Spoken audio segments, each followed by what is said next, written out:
గత కొన్ని రోజులుగా దేశవ్యాప్తంగా బెట్టింగ్ యాప్స్పై తీవ్ర చర్చ జరుగుతుంది. చాలా మంది యువత ఈ యాప్స్కు బానిసలై అప్పుల బారిన పడుతున్నారు. తీర్చే దారి కనిపించక చాలా మంది ప్రాణాలు కోల్పోతున్నారు.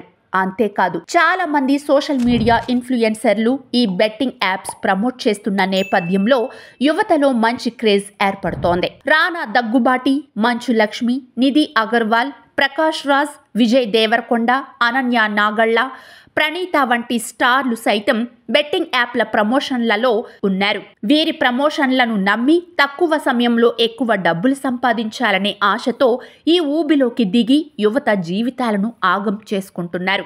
ఈ బెట్టింగ్ యాప్స్ ప్రమోట్ చేసేందుకు ఒక్కో ప్రమోషన్కు వాళ్ళు ఎంత తీసుకుంటారు, ఎంతమంది ఫాలోవర్లు ఉంటే ఎన్ని డబ్బులు వస్తాయి అనే విషయాలను ఇప్పుడు తెలుసుకుందాం. ఒక ఇన్ఫ్లుయెన్సర్ ఎంత సంపాదిస్తారో నిర్ణయించేది వారి రీచ్, ఎంగేజ్మెంట్. పెద్ద సంఖ్యలో ఫాలోయింగ్స్, ఎక్కువ ఎంగేజ్మెంట్ రేట్లు ఉన్న ఇన్ఫ్లుయెన్సర్లు ఎక్కువగా ఛార్జ్ వసూలు చేస్తారు. లక్షలాది మంది ఫాలోవర్లు ఉన్న ఇన్ఫ్లుయెన్సర్లను బెట్టింగ్ యాప్ ప్రమోషన్ల కోసం పలు బ్రాండ్లు సంప్రదిస్తాయి. వారికి ఉన్న ఫాలోయింగ్ను బేస్ చేసుకొని చెల్లింపులు చేస్తారు.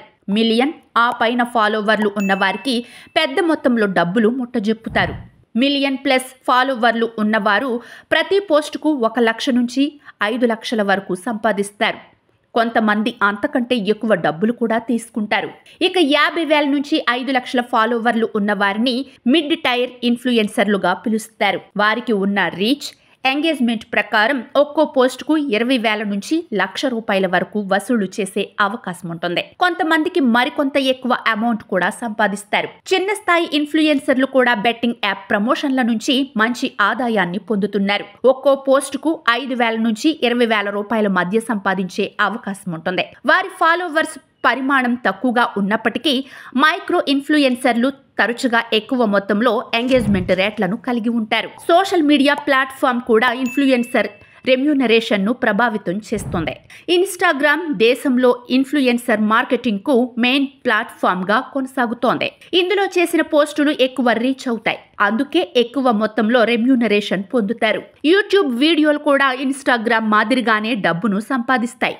ట్విట్టర్, ఫేస్బుక్లో పోస్టింగ్స్లో సంపాదన ఉన్నప్పటికీ ఇన్స్టాగ్రామ్, యూట్యూబ్తో పోలిస్తే తక్కువగా పేమెంట్ లభిస్తుంది. కంటెంట్ రకాన్ని బట్టి పేమెంట్ ఉంటుంది. ఇన్స్టా, ట్విట్టర్లో సింగిల్ పోస్టులు పెట్టడం వల్ల తక్కువ అమౌంట్ లభిస్తుంది. యూట్యూబ్లో బెట్టింగ్ యాప్ గురించి రివ్యూ ఇచ్చే వారికి ఎక్కువ మొత్తంలో రెమ్యూనరేషన్ ఇస్తారు. ఇక బెట్టింగ్ యాప్లు ముఖ్యంగా యువకులు, స్పోర్ట్స్, టెక్ నాలెడ్జ్ ఉన్న ప్రేక్షకులను టార్గెట్ చేస్తాయి. వారికి అనుగుణంగా ఇన్ఫ్లుయెన్సర్స్ చేత ప్రమోషన్స్ చేయిస్తారు.